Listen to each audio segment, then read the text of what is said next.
प्रभु जी, आप अपने बारे में कुछ बताओ। अपने बारे में क्या बताएं, संतों का जो है कोई विशेष कुछ नहीं है।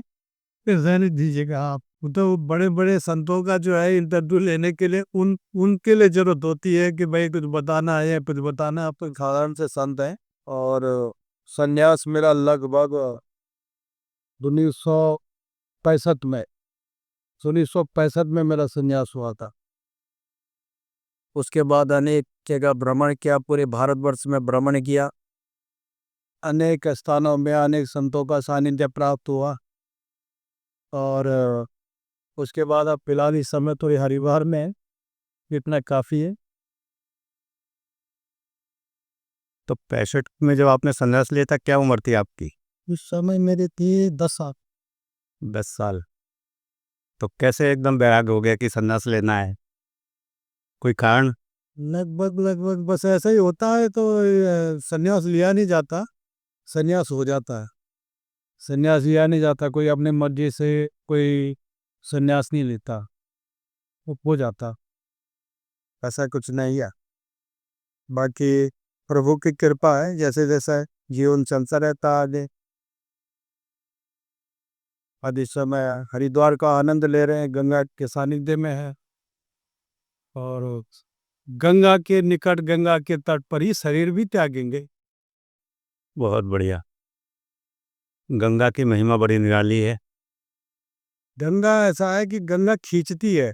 यहाँ हरिद्वार में लोग इसलिए नहीं आते कि यहाँ पर हरिद्वार कोई बहुत बढ़िया जगह है। यहाँ गंगा मैया का जो है सानिध्य, गंगा मैया का जो खिंचाव है वो यहाँ खींचता है। आप बाकी और क्या कहें आपसे।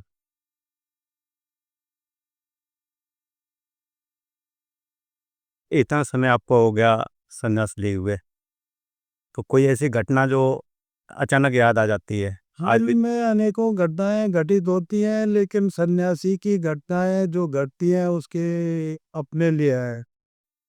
जो घटनाएं घटते होते कई अद्भुत होती हैं, लेकिन मैं नहीं समझता हूँ कि इनका उल्लेख करना जरूरी है। क्योंकि जब किसी नेता के साथ में कोई घटना घटती है तो वो पूरा उसको जो है वो करता है, सारा प्रचार प्रसार करता है, क्योंकि उसको नेता बनना है। अब संतों ने क्या बनना है, संतों का तो अपना अनुभव होता है, अपने जीवन का अनुभव होता है। तो मैं नहीं समझता हूँ कि उन घटनाओं को मैं आपके कैमरे पर जो है बात कर रहा हूँ। अगर कैमरा नहीं होता तो शायद मैं घटनाओं को बताता नहीं आपको। तो कोई ऐसी घटना जो साधकों को बताना चाहें, मुझे नहीं लगता कि ऐसी कोई बात है, ऐसी कोई जरूरत है। या जिससे कुछ साधक प्रेरित हों परमात्मा की ओर आगे बढ़ने के लिए? देखो, हमारा उद्देश्य ये रहा है कि भगवत प्राप्ति, मेन उद्देश्य तो भगवत प्राप्ति होता है। सन्यासी का हो या सन्यासी का ना हो, किसी भक्त का हो या अन्य लोगों का भी। विभिन्न धर्मों के अंदर भी क्या होता है कि ये सभी उसी के रास्ते बताते हैं। आप अगर किसी अन्य धर्मों में भी जाइए तो वो भी कुछ और थोड़ा ही बताएंगे, वो भी परमात्मा पे जाने का ही रास्ता बता। तो कुल मिलाकर के मैं एक ही बात कह सकता हूँ कि रास्ते अनेक हो सकते हैं, साधन अनेक हो सकते हैं, तरीके अनेक हो सकते हैं, लेकिन ये सभी धर्म वही जाने का, उसी परमात्मा के जाने का रास्ता बताते हैं, ऐसा मुझे लगता है। मतलब रास्ते अलग अलग हो सकते हैं, लेकिन मंजिल एक है। तो मंजिल एक ही है। भाषा अनेक हो सकती है, कोई संस्कृत में बोल रहा होगा तो कोई अ, अंग्रेजी में बोल रहा होगा, कोई फारसी में बोल रहा होगा, लेकिन भाव एक है, भावनाएं एक है, भाव एक ही है। ऐसा नहीं है कि क्या नाम कहते हैं, कोई मस्जिद में नमाज पढ़ा हो तो कुछ अलग भाव होगा, और कभी परमात्मा के प्रति भाव है, और परमात्मा के निकट जाने के रास्ते है ये अलग अलग। और जिसमें कि जैसे कि कहते हैं कि सनातन धर्म, तो सनातन का मतलब ही पुरातन है, और धर्म का अर्थ होता है धारण करना। जो हम धारण करते हैं उसी को धर्म कहते हैं। तो मुझे लगता है कि तरीके अलग हो सकते हैं, रास्ते अलग हो सकते हैं, मार्गदर्शक भी अलग हो सकते हैं, लेकिन मंजिल एक ही है। कोई दो या तीन मंजिलें नहीं है, समस्त संस्कार की। और हम तो जो है वसुदेव कुटुंबकम की से प्रेरित होकर के, वसुदेव कुटुंब की भाव को रखते हैं, तो हम ऐसे कैसे कह सकते हैं कि नहीं भी वो परमात्मा के लिए नहीं जा रहा, वो भी परमात्मा की तरफ चल रहा। तरीका अलग हो सकता है उनमें भी। और बाकी जैसा जिसका अनुभव होता है वो उसी प्रकार की बात करता है। तो चाहे वो धर्म के बारे में हो या व्यक्ति के व्यक्तिगत रूप में हो, जिस व्यक्ति के जो अनुभव होते हैं तो वो अपने हम अपने अनुभव के उसमें आधारित जो उसका अनुभव वही वर्णन करेगा कि भाई यहाँ ऐसा देखा, मैंने ऐसा देखा। तो खैर ये आपको कैमरे पे मैं कुछ बोलना नहीं चाह रहा हूँ, इसलिए आपके बंद कर। ये तो ठीक है। एक आम साधक अगर परमात्मा को बढ़ना चाहे तो उसे शुरुआत कहाँ से करनी चाहिए? नहीं, ये लंबी कहानी है। शुरुआत नहीं, शुरुआत तो यह है कि सत्संग में सत्संग कीजिए। सत्संग का मतलब होता है कि अच्छे सत्पुरुषों का संग कीजिए। वो कोई ज़रूरी नहीं है कि वो पंथ भेष में हो। वो एक गृहस्थ के चोले में भी रह सकता है, लेकिन अच्छे लोगों का संग जब होगा तो निश्चित तौर से उसको जो है रास्ते मिलेंगे। और जैसा जैसा आप संग करेंगे तो वैसा वैसा संग का प्रभाव तो पड़ेगा ही। आपको अगर कोई गलत काम करना है तो गलत लोगों का संग कीजिए, अच्छा काम करना है तो अच्छे लोगों का संग कीजिए। परमात्मा का संग करना तो परमात्मा से जो लोग परमात्मा के निकट है उन लोगों का संग कीजिए। उसमें कोई ये जरूरी नहीं कि आप किसी सन्यासी के पास जाएं। आप किसी गृहस्थ गृहस्थ में भी अनेक भक्त हुए हैं हमारे यहाँ पर। बड़े बड़े भक्त हुए हैं जी के जिन्होंने कि भगवत प्राप्ति की है।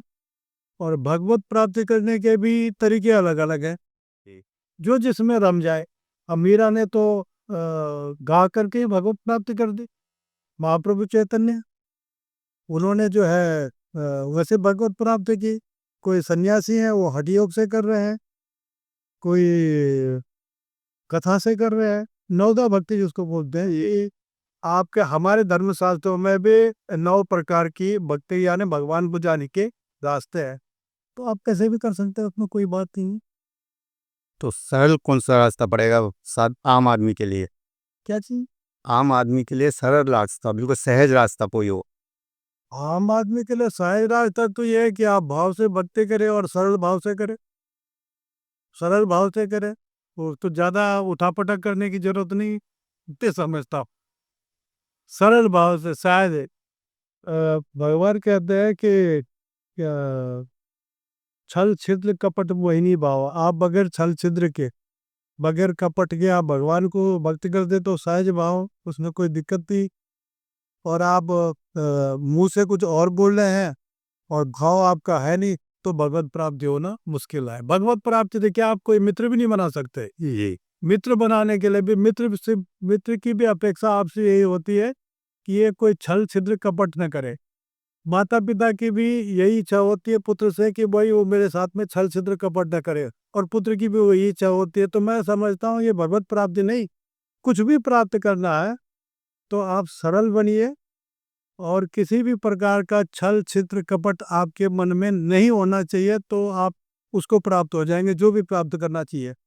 मैंने तो यहाँ तक देखा है कि जो ये गुंडे बदमाश होते हैं इनके अंदर भी एक भाव होता है। पुराने जमाने में डकैत होते थे तो काम तो उल्टे करते थे, लेकिन वो काली के भक्त होते थे। कम से कम एक जगह तो ऐसी थी जहाँ पर कि उनका कपट नहीं था। ऐसा मैंने सुना है। जी। तो मेरा कहने का मतलब ये, कुछ भी आप प्राप्त करें तो आप सरल भाव से करें, आपको मिलेंगे। आपके मित्र भी तभी बनेंगे जब आपका सरल भाव होगा। और जब एक इंसान को प्राप्त करने के लिए आपको सरल व्यक्ति चाहिए, बगैर छल छिद्र कपट वाले व्यक्ति चाहिए, तो भगवान को प्राप्त करने के लिए तो वो पहली सीढ़ी है। बिल्कुल। कि आप सरल भाव से, आप थोड़ी देर के लिए, आपको कोई मंत्र नहीं आता, कोई ज़रूरी नहीं है कि भगवान संस्कृति जानते हैं, कोई ज़रूरी नहीं है कि भगवान जो है गुरुमुखी जानते हैं। गुरु ग्रंथ साहब की भाषा गुरुमुखी में लिखी है, कुरान शरीफ उर्दू में लिखी हुई है, फारसी में लिखी हुई है। भाषाओं का कोई फ़र्क नहीं पड़ता, आपका भाव कैसा ये होना चाहिए, ऐसा मुझे लगता है। बाकी ये तो है, प्रभु की कृपा है। अब इसको बंद कर। चलिए, बहुत बढ़िया। धन्यवाद आपका।